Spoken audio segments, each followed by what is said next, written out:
ఇప్పుడు అదే టైంలో గేమ్ చేంజర్ రామ్ చరణ్ గారు వస్తున్నారు, ఎట్లా ఉంటది అనుకుంటున్నారు? గేమ్ చేంజర్ ఖచ్చితంగా హిట్ అవుతుంది అన్న. ఎందుకంటే మూవీలో మేము చేసినాం కాబట్టి మేము కూడా ఉన్నాం మూవీలో.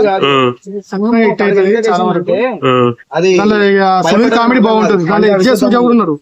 మొన్న రీసెంట్ గా మేము సరిపో శనివారం మూవీలో కూడా చేసినాం 1 year. నేను వీడు మనోడు 1 year చేసాం సరిపో శనివారం. దాంట్లో విజయ్ సూర్య యాక్టింగ్ వలన ఆ మూవీ హిట్ అయిపోయింది. మళ్ళీ దీంతో ఉన్నాడు ఇదే మూవీలో. ఆయన యాక్టింగ్ కు సునీల్ కామెడీకి ఆ హీరో దీనిలో కలెక్టర్ దీనికి. ఇప్పుడు నాని గారిని ఓవర్టేక్ చేశారు సూర్య గారు అని చెప్పేసి స్టాక్ వచ్చింది శనివారంకి. ఇప్పుడు ఈ సినిమాలో అట్లా ఓవర్ చరణ్ గారిని డామినేట్ చేసి ఏమన్నా అవకాశం ఉందంటారా? చరణ్ గారి అంటే అది ఇక విజయ్ సూర్య యాక్టింగ్ తోనే అవుతుంది. విజయ్ సూర్య యాక్టింగ్ సునీల్ యాక్టింగ్ వాళ్ళ యాక్టర్స్ వల్లనే మూవీ ఇంకా శంకర్ గారు కంట్రోల్ చేయగలుగుతారేమో ఆయన కొంచెం డామినేట్ చేయకుండా హీరో.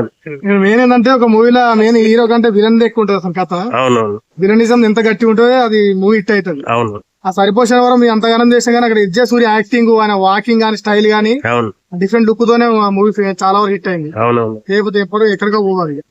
సబ్దు ఫస్ట్ సంక్రాంతికి నందమూరి వర్సెస్ కొనిదెల అంటే మనం జై బాలయ్య అసలు అదే టైంలో మన